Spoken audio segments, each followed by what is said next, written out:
Então o tema da nossa pregação é: sua vida tem um propósito. Vamos refletir alguns segundos nesse tema?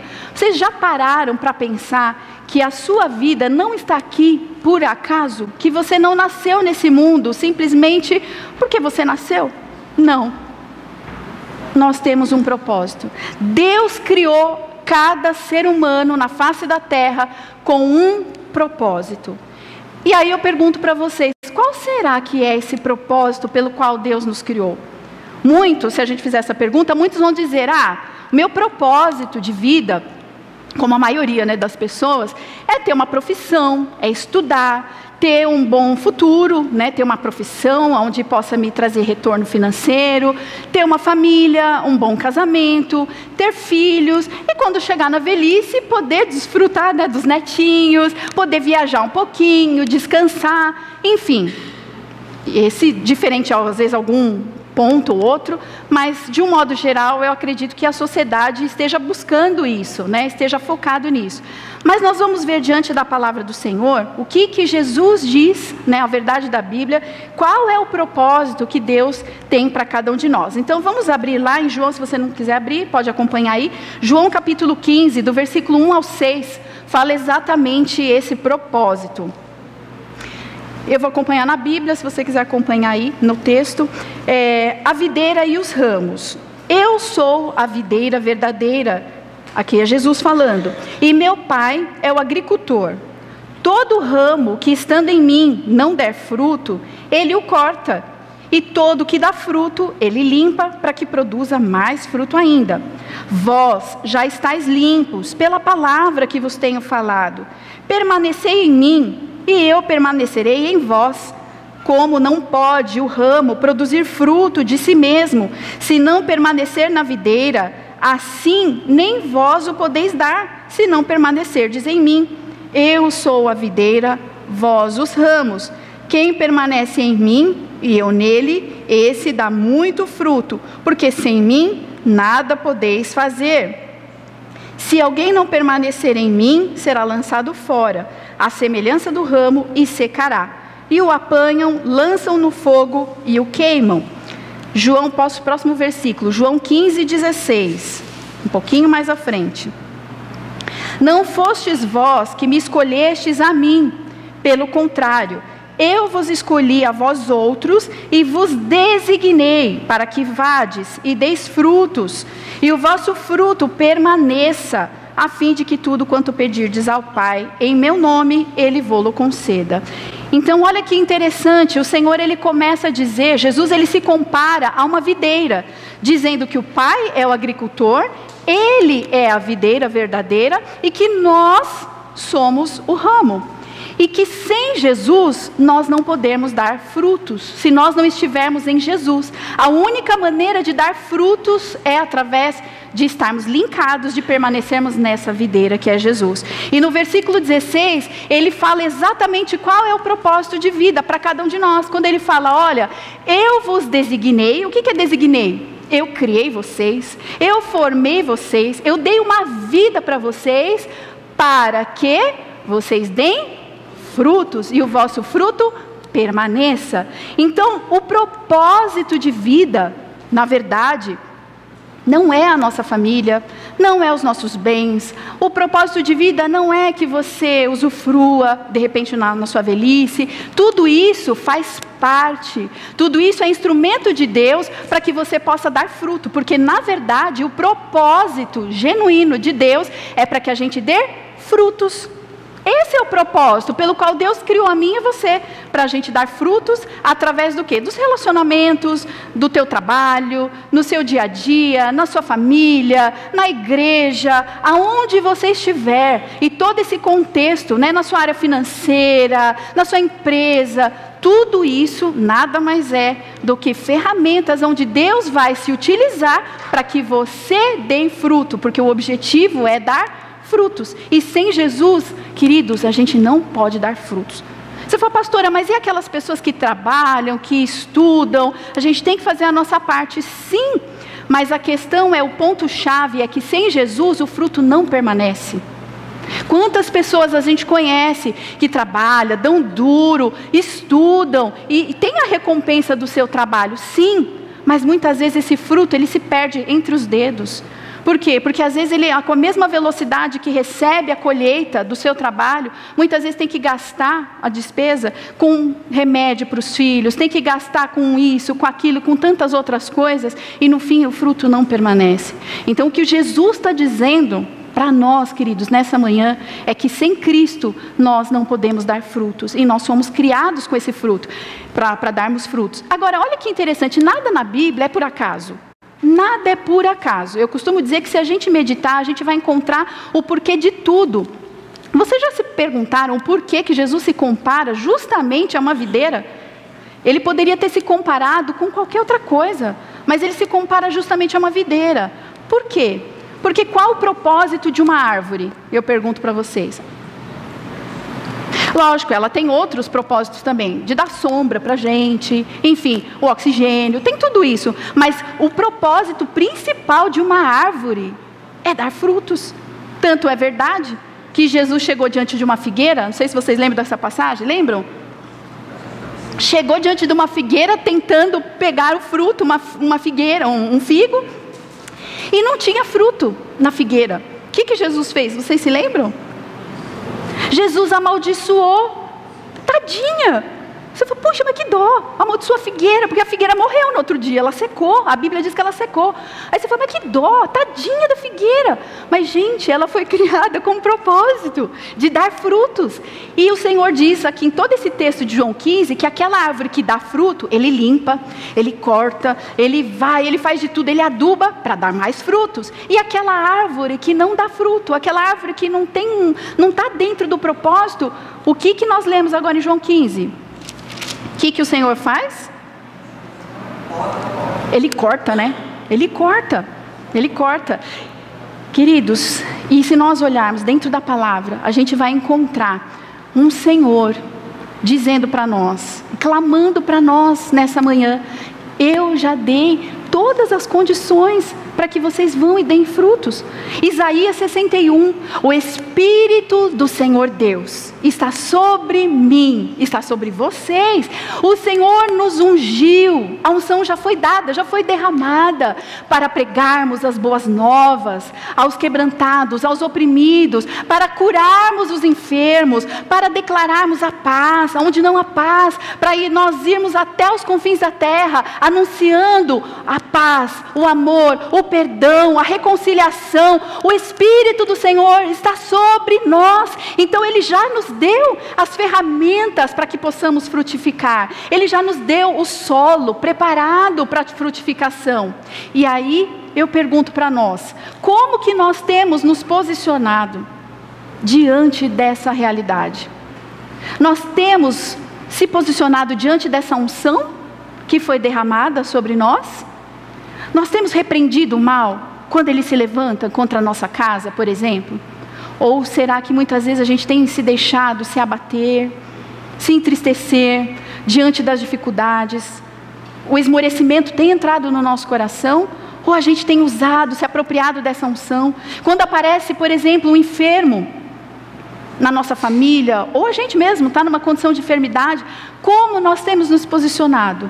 Ah não, mas isso é normal, todo mundo tem essa enfermidade. Não, o Espírito do Senhor está sobre ti, meu irmão e minha irmã. Use essa unção para repreender e mandar o mal embora. É o que o Senhor diz. Nos relacionamentos, como que nós estamos frutificando nos relacionamentos?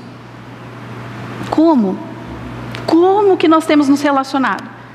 Ah, pastora, eu gosto de fazer amizades, aquelas amizades que me interessam, né? Que sempre tem alguma coisa para me beneficiar.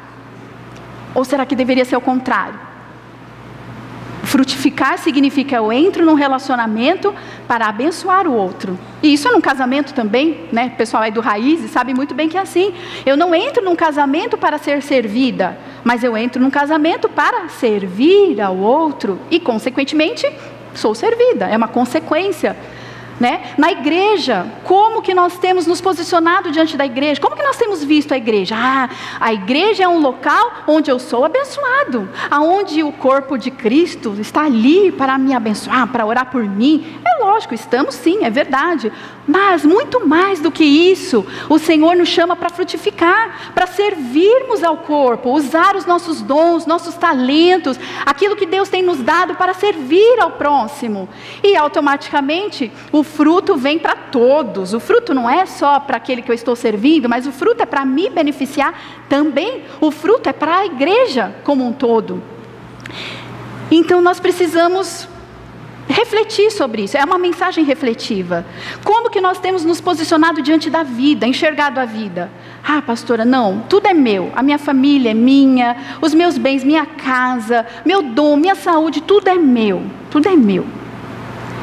O Senhor diz que o propósito pelo qual Ele nos entrega tudo isso é para frutificar. Nada é nosso, tudo é de Deus. Meu marido não é meu. É meu, viu, gente? Mas assim, vamos explicar melhor. Ele é meu. Só que ele é meu, para deixar claro, né? Mas assim, ele é primeiro, antes de ser meu, ele é do Senhor. E quando eu enxergo e tenho essa visão clara de que nada é meu, nem mesmo a minha vida, nem mesmo a minha saúde é minha, mas tudo é do Senhor. E tem um propósito. Por que eu casei com o Rogério? Para me beneficiar? Não. Tem um propósito maior. Para servir ao reino, para frutificarmos no nosso casamento. E é lógico que eu acabo beneficiando ele também, porque nós temos felicidade e alegria de estarmos juntos.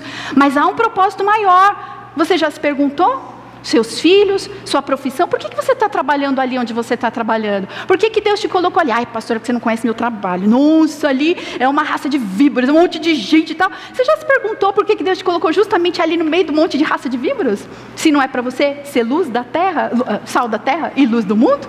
Para frutificar, né? É gostoso quando a gente está num lugar e fala, nossa, que ambiente de paz. Eu trabalho num lugar que só tem cristãos. É uma maravilha, é uma bênção. A gente ora, a gente clama, a gente chama a glória de Deus. É muito bom, é maravilhoso. Mas nem sempre a gente vai estar numa condição dessa. Às vezes a gente vai estar num lugar ali que você tem que orar, jejuar, que você tem que ali manifestar a glória de Deus e dar frutos para o Senhor. E muitas vezes a gente não entende esse propósito. E a gente chora, se entristece, a gente reclama, murmura contra Deus. Deus, o que eu estou fazendo aqui? E o Senhor diz, eu te coloquei aí para frutificar. Busca a minha glória, busca a minha presença e frutifique. Perdoe. Ah, pastora, mas olha, é muito difícil esse lance de perdoar quando a gente tem razão e a outra pessoa não tem. Olha, eu vou dizer uma coisa para vocês, uma coisa que eu aprendi às duras penas da vida, né? Não que eu já seja, mas já aprendi um pouquinho já no meu caminhar, que muito melhor do que ter razão, muito melhor, porque às vezes a gente acha que tem razão e às vezes a gente tem mesmo, mas no reino de Deus, queridos, não faz diferença quem tem razão ou quem deixa de ter razão. O que importa é quem está disponível e disposto a ir pedir perdão.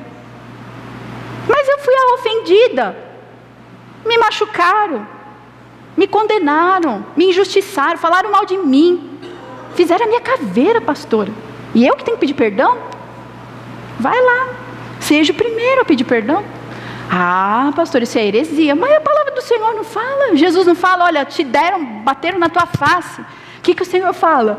Dá outra. Seja o exemplo. O amor, gente, o amor quebra a multidão de pecados, destrói. Quando a gente vai com a arma do amor, o inferno sucumbe.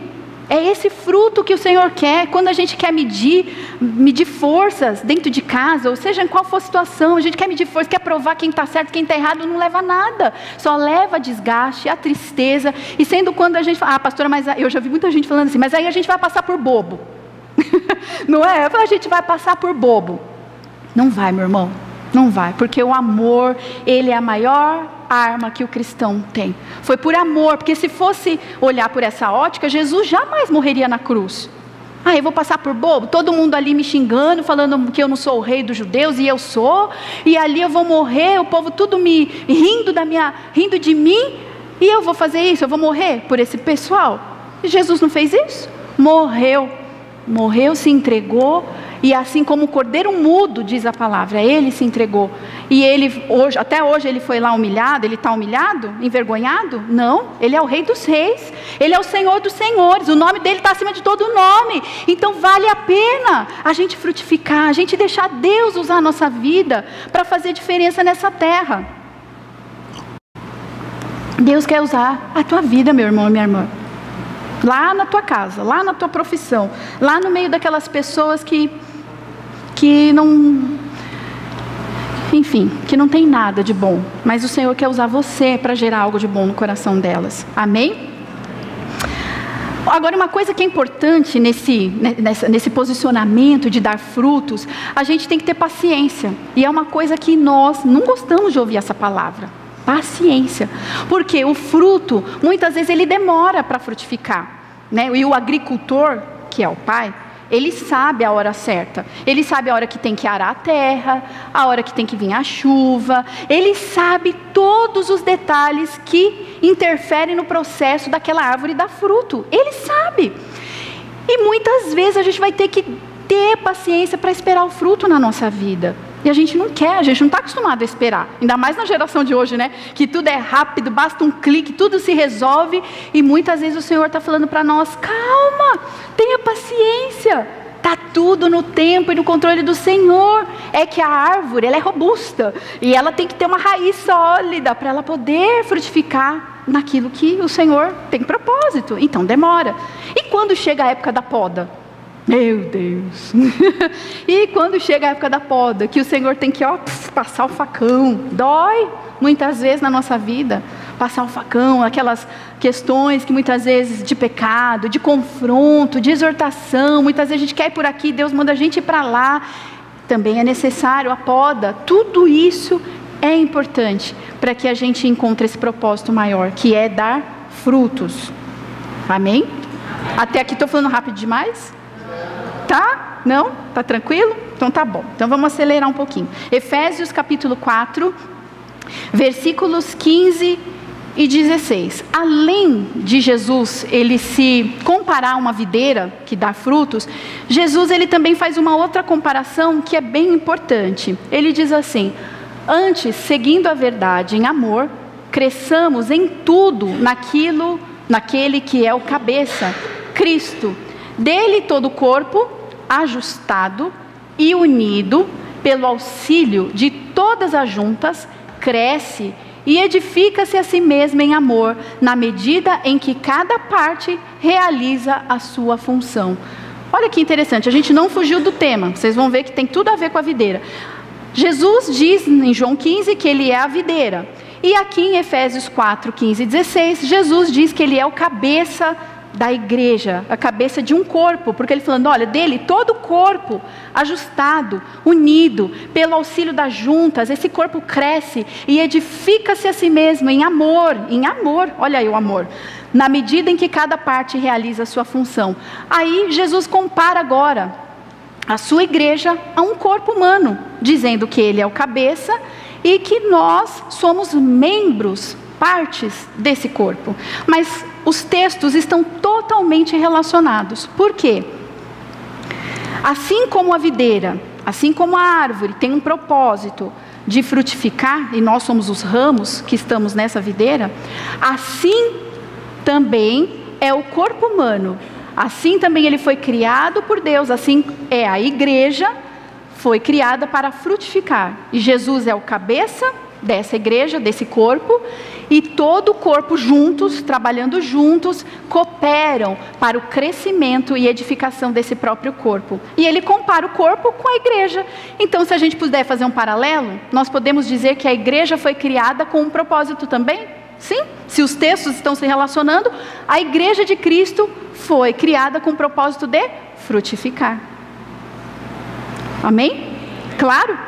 E aí você vê em várias passagens o Senhor fazendo essa correlação, dizendo que nós, individualmente, nós não somos corpo de Cristo.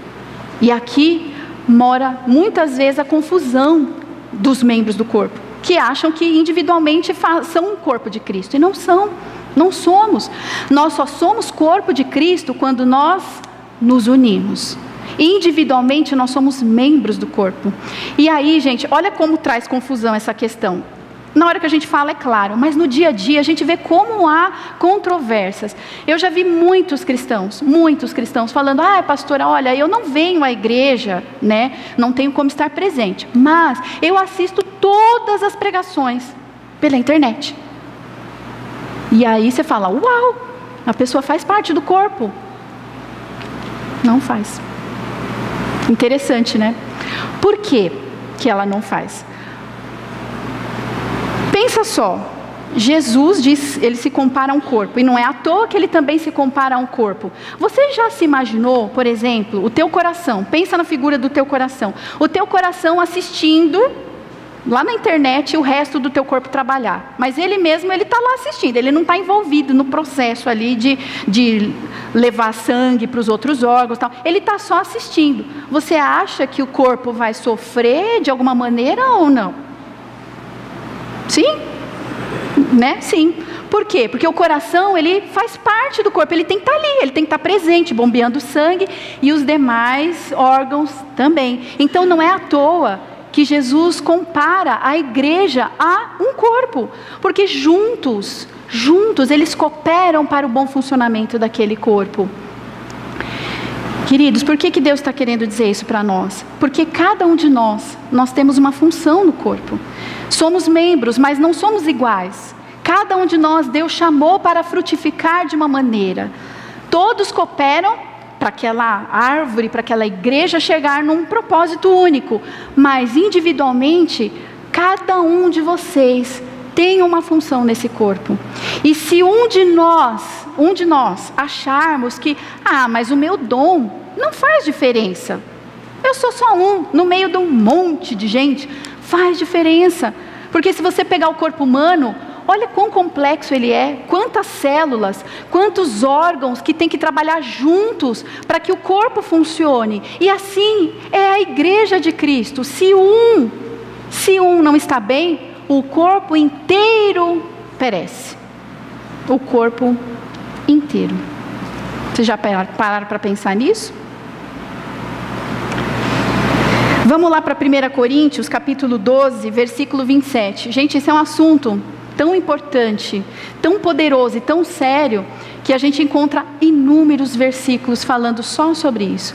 Ora, vocês são o corpo de Cristo, e cada um de vocês, individualmente, é membro desse corpo. Vamos para o próximo, 1 Coríntios 12, 17 e 18. Se todo o corpo fosse olho, onde que estaria o ouvido? Se todo o corpo fosse ouvido, onde que estaria o olfato? De fato, Deus dispôs cada um dos membros no corpo segundo a sua vontade. Ele distribuiu cada dom e cada talento de acordo com a sua própria vontade, com um propósito de frutificar. Amém? Glória a Deus. Você tem se encontrado nesse corpo? Você tem encontrado a sua função dentro desse corpo chamado igreja?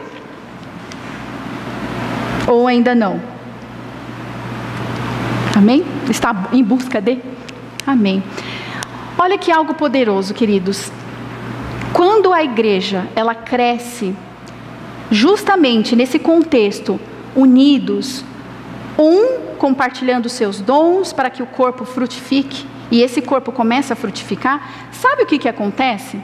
Duas bênçãos muito grandes e muito poderosas acontecem quando a igreja de fato caminha frutificando. Uma delas a gente já até viu, que está em Salmo 133, vamos ler de novo, não tem problema. Como é bom e agradável quando os irmãos convivem em união, ou seja, unidos, juntos. É como óleo precioso derramado sobre a cabeça, que desce pela barba, a barba de Arão, até a gola das suas vestes. É como o orvalho do Hermon, quando desce sobre os montes de Sião. Ali, aonde que é ali? Que lugar que ele está falando? Ali, quando os irmãos vivem unidos, quando convivem em união. Ali o Senhor concede a bênção e a vida para sempre. Por isso, queridos irmãos, muitos estão desanimados. Por isso, muitos estão se sentindo sobrecarregados e secos.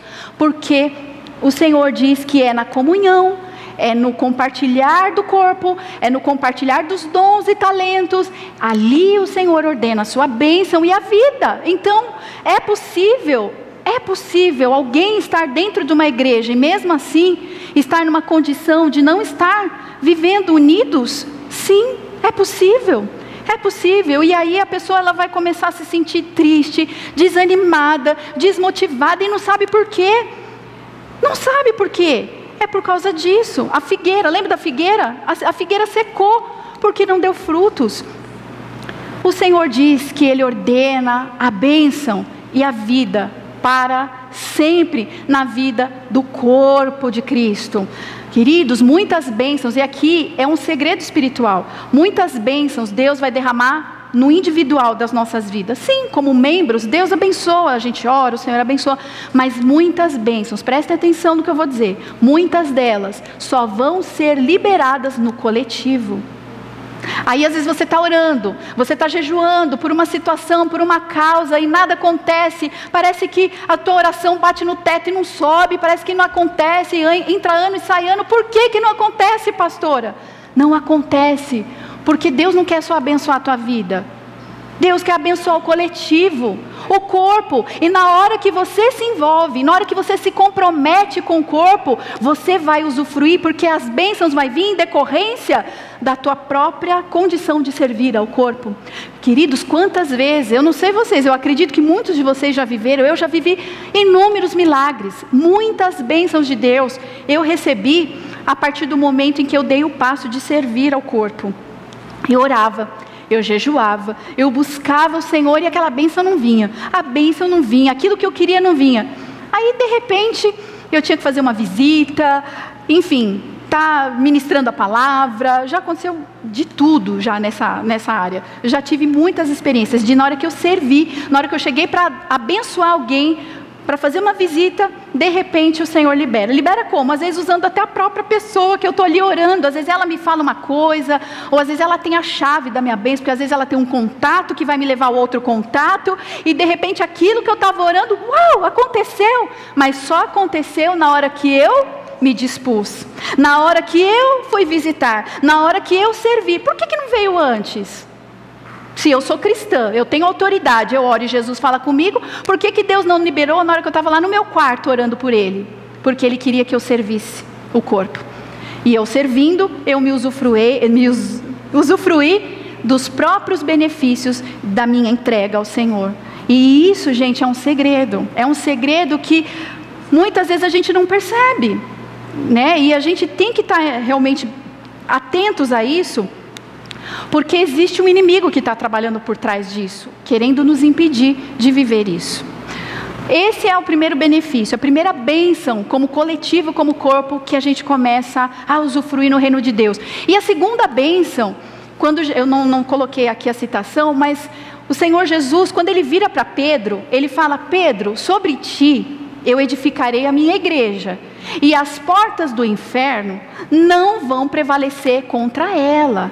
Jesus não disse: Pedro, eu vou edificar sobre ti a minha igreja, e as portas do inferno não vão prevalecer contra os membros do corpo.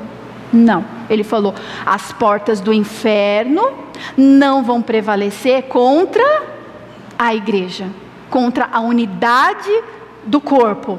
Ou seja, muitas guerras, muitas situações, nós vemos os cristãos enfrentando batalhas porque estão sozinhos no campo de batalha. E Jesus falou que para vencer a guerra, unidos, o corpo tem que estar unido, e aí as portas do inferno não vão prevalecer. Ou seja, está dizendo que a igreja, é isso, pastor? Está dizendo que a igreja, quando ela está unida, ela tem o poder para ir lá nas portas do inferno e fazer isso aqui? Exato. É isso mesmo, quando a gente se une, a gente chega lá na porta do inferno, a gente não fica amedrontado com o inferno, é o contrário, é a gente que vai até o inferno, a gente chega lá, arromba a porta do inferno e a gente saqueia o inferno. É a postura diferente, mas para isso acontecer, nós precisamos estar unidos, comprometidos em amor uns com os outros. O meu dom é diferente do dom de vocês, o dom de vocês é diferente do meu. Eu e o pastor Rogério e os demais pastores não podemos fazer igreja sozinhos. Nós precisamos das mãos, dos pés, do joelho. Cada um de vocês é uma parte desse corpo. E aí, quando a gente está junto, e Jesus é o cabeça desse corpo, aí a gente faz tudo isso. O Senhor ordena a bênção, o Senhor diz que as portas do inferno não vão prevalecer, aí não vai ter nada contra a tua vida. O que mais vai te separar do amor de Deus? O Que demônio do inferno que vai ter poder sobre a tua vida, de destruir o teu casamento, destruir tuas finanças, não tem poder nenhum. Mas por que muitas vezes a igreja está patinando? Justamente por isso. Estamos deixando, e eu não estou falando para a igreja aprisco, eu estou falando da igreja na terra, a igreja de Cristo precisa se comprometer uns com os outros, para que a gente possa viver essa verdade em amor. E existe, queridos, eu estou falando muito rápido? Não? Amém. Existe uma diferença entre estar envolvido e estar comprometido. Parece que é a mesma coisa, mas não é. E eu não estou falando de envolvimento. Às vezes a gente tem um certo envolvimento na igreja. Eu estou falando de igreja, gente, mas é em tudo, é na vida. É na tua profissão, nos teus relacionamentos, é na tua empresa. Às vezes a gente está até certo ponto envolvido. Mas o comprometimento, ele é muito mais do que estar envolvido. O comprometimento é o que o pastor Rogério pregou uns dias atrás. É o que tem que fazer, eu vou fazer. Ah, pastora, mas olha, o meu ministério... E eu já vi isso muitas vezes. Aliás, eu já fui assim. O meu ministério, quero deixar bem claro, viu, pastor Rogério? Meu ministério é só pregar. Eu só prego. Então, eu faço o meu melhor. Eu estou envolvida no ministério de pastoral. Eu faço o meu melhor. Eu preparo a palavra com muito cuidado, com muito zelo, com muito amor, muita dedicação. Isso é um envolvimento. Então, eu estou envolvida. E sai perfeito, porque você prepara, você ora, você jejua. O comprometimento é um passo a mais. O comprometimento é: eu estou vestindo a camisa, o famoso vestir a camisa. Eu estou ali para o que precisar. Ah, mas olha, por exemplo, ministério infantil. Gente, ministério infantil sempre foi muito difícil para mim. Eu não tenho irmão, família pequena, não tenho filho. Mas no início da igreja, lembra? Eu e o pastor revezavam para cuidar das crianças. Aí você falou, nossa, deve ter sido uma bênção. Eu acho que foi, porque as crianças estão crescendo tudo bonitinhas, tão lindas, já estão lá na hípica, não é verdade? Então, às vezes a gente dá um monte de desculpa. Ah, mas pastora, isso eu não sei fazer. Mas essa aqui não é a minha praia. Esse aqui não é o meu ministério. Mas o Senhor Jesus diz que o bom obreiro, ele está preparado para toda e qualquer obra. Às vezes você vai aprender fazendo. No decorrer, fazendo, você aprende. E às vezes, sabe o que é surpreendente? Às vezes você toma gosto. Isso que é surpreendente. Você fala, nossa, eu achava que eu não tinha nada a ver com esse ministério. E por fazer, por ver que há uma necessidade do corpo, eu vou fazer. Pastor, pastora, aonde eu posso me encaixar? O que está faltando na igreja para a igreja andar e ter um bom funcionamento?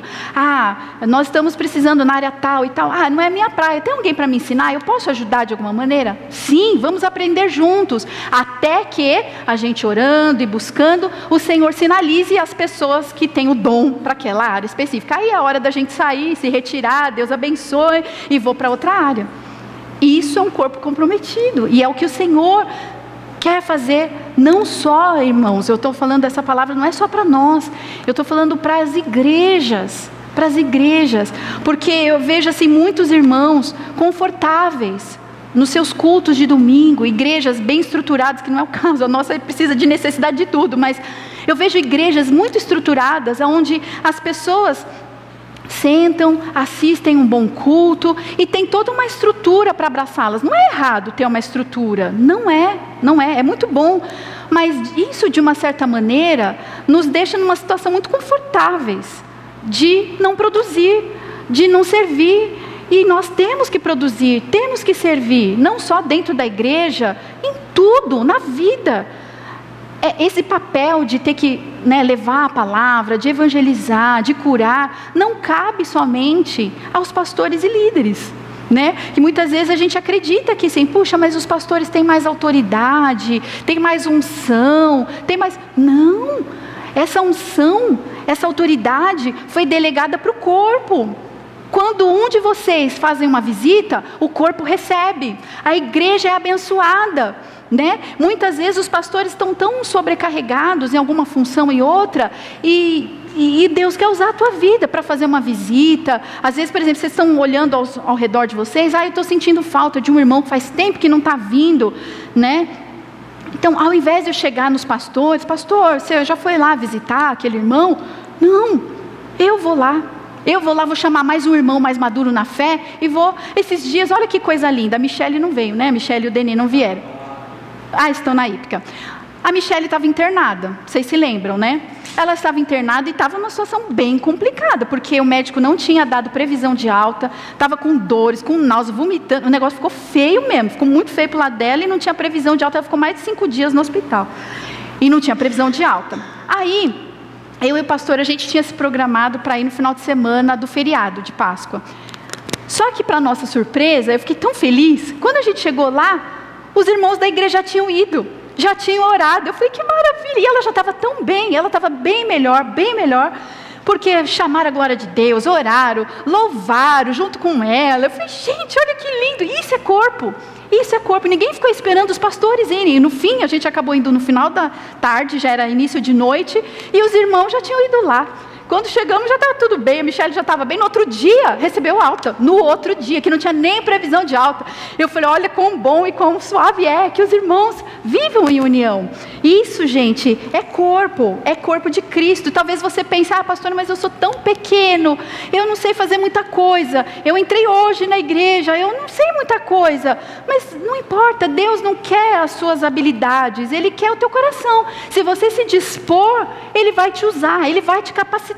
Porque Ele capacita os escolhidos dEle, né? Então o Senhor quer usar, por menor que seja, que você acha que seja o teu dom, Deus quer usar esse dom, essa habilidade, essa experiência que você adquiriu na vida, na tua carreira, na tua profissão, Ele quer usar para frutificar, para o corpo frutificar. Amém? Glória a Deus. Existe uma estatística, eu não vou saber ao certo o número, se o pastor Rogério souber, ele vai aqui me auxiliar, mas eu sei que existe sim uma estatística, e isso, gente, é muito triste, de muitos pastores e muitos líderes à frente de ministérios que estão depressivos. Os filhos estão sobrecarregados porque os pais não têm tempo de poder estar presente com seus familiares, com seus filhos, por causa da dedicação à igreja. Estão sobrecarregados, exaustos, cansados. Tem uma estatística, não tem? Você não lembra? Tá, mas é grande o número, né? Inclusive nós conhecemos muitos pastores, muitos líderes de ministérios, é triste isso, que estão depressivos. Já pararam para pensar nisso? Por quê? Pastor, porque eles não oram. Porque eles não oram o suficiente, não jejuam o suficiente. Não. Muitos deles estão sobrecarregados. Muitos deles estão cansados, porque tem que fazer tudo no corpo. Se o corpo não se compromete, um ou outro vai ter que se comprometer e sobrecarrega esses poucos.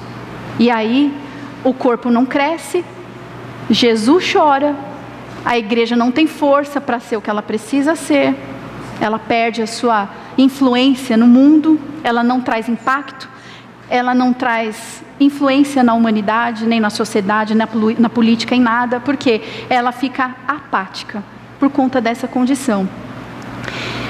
Eu já estou encerrando, mas eu queria ler um último versículo que fala justamente, e aqui é só para a questão de trazer um conhecimento, porque às vezes as pessoas não sabem, e isso é importante. Efésios, eu não coloquei aqui, Efésios capítulo 4, no versículo 11 e 12, diz assim, se você não abrir a Bíblia, não tem problemas. Aqui o Senhor, Ele dá um direcionamento para a igreja, quando Ele fala assim, Deus, Ele mesmo concedeu uns para apóstolos, outros para profetas, outros para evangelistas, outros para pastores e mestres, com vistas ao aperfeiçoamento dos santos, para o desempenho do seu serviço, para a edificação do corpo. Olha que interessante, não sei se vocês já tinham reparado esse texto, é o último, prometo. Mas Deus chamou 5 ministérios, que foram esse que nós lemos, com um propósito divino. E o propósito é justamente a edificação, como ele fala no versículo 12, com vista ao aperfeiçoamento dos santos. Então o papel, o foco principal, não que os pastores, os mestres, os evangelistas não devam ir pregar o evangelho, curar, fazer visitas, não é isso que a Bíblia está falando, e nem a pastora tampouco.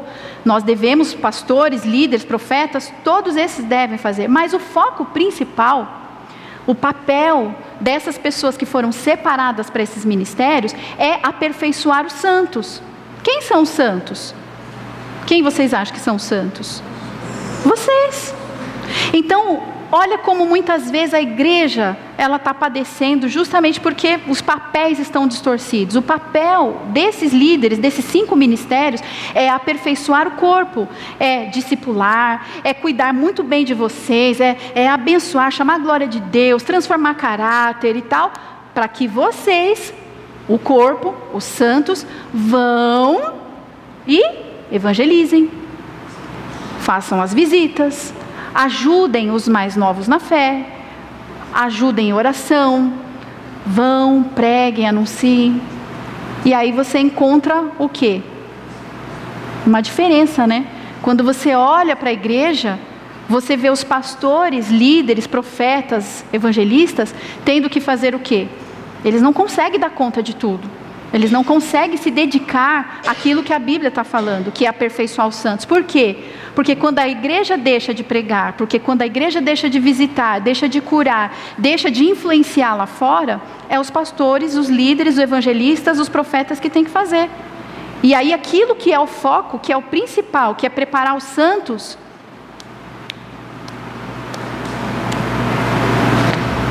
não fica com uma boa qualidade. Vocês veem a importância disso tudo que a gente está falando, queridos? Eu sei que está pesado, está chato, porque é um monte de versículo, mas é importante o que eu estou falando aqui. Diante de Deus, é muito importante. Deus quer o melhor para nós. Como membros individualmente, Deus tem bênçãos para derramar na sua vida e na minha. Mas, se nós estivermos juntos, unidos, comprometidos como corpo, uns com os outros, queridos, nós vamos ir além. Nós vamos viver grandes promessas de Deus, grandes sonhos de Deus vão sendo liberados, e você fala, nossa, de onde que veio essa bênção? Você nem sabe de onde veio, você nem orou, você nem pediu, mas por que veio? Porque nós estamos ajustados como um corpo, e aí as portas do inferno não prevalecem. Tem só para encerrar, um livro muito bom, eu acredito que alguns de vocês estão lendo, né, que algumas pessoas comentaram comigo, e se você não leu, leia esse livro, ele chama Este Mundo Tenebroso. Vocês já leram? Gente, é fantástico, porque esse livro, ele relata, é uma história de uma cidade e tal, quer dizer, é uma história fictícia, mas ele relata a realidade do mundo espiritual de uma maneira tremenda. E o bom é que você se encaixa, você começa a ver, falando, caramba, o mundo espiritual funciona assim, isso está acontecendo por causa disso, por causa daquilo. Ele relata o mundo espiritual como funciona. E tem uma parte do livro, eu vou ter que fazer um spoilerzinho, se vocês me perdoem, só desse detalhe do livro, que ele é muito importante, que ele fala justamente que está tendo aquela cidade, ela está debaixo de poderes do inimigo, está vivendo debaixo de destruição, um monte de coisa está acontecendo de ruim naquela cidade, porque os inimigos tomaram aquela cidade, na verdade. E aí, os anjos de Deus começam, no mundo espiritual, a armar um plano para destituir aquela potestade e tomar a cidade para Jesus. Só que, olha que interessante, tem uma hora que o anjo principal lá de Deus, ele fala, vamos tomar a cidade, é agora é a hora da guerra, vamos tomar a cidade. Aí os anjos falam assim, não, nós não podemos ainda tomar a cidade, porque tem poucos santos unidos, orando. Gente, olha o poder da igreja. Ele falou, tem pouca gente orando, poucos irmãos unidos, e a oração alimenta os anjos, a oração é o que faz as coisas moverem no mundo espiritual. Não, enquanto estivermos com poucas pessoas orando, não é hora de avançarmos. Vamos esperar os santos se levantarem, vamos esperar os santos se comprometerem e despertarem para orar. Aí chega uma parte do livro, eu não vou contar o fim, tá, para vocês lerem, mas chega uma parte do livro que Deus, o Espírito Santo, vai movendo as pessoas a participarem do corpo, a se comprometerem, a se fortalecerem, e começam a orar, começam, enfim.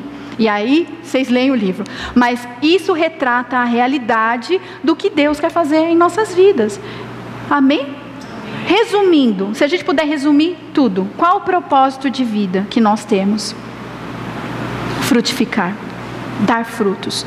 E Deus vai usar o quê? Quais são as ferramentas que Deus vai usar para que você dê frutos? A tua casa, teu casamento, teus filhos, tua empresa, teus negócios. Ele vai usar tudo ao teu redor, a fim de que você produza frutos.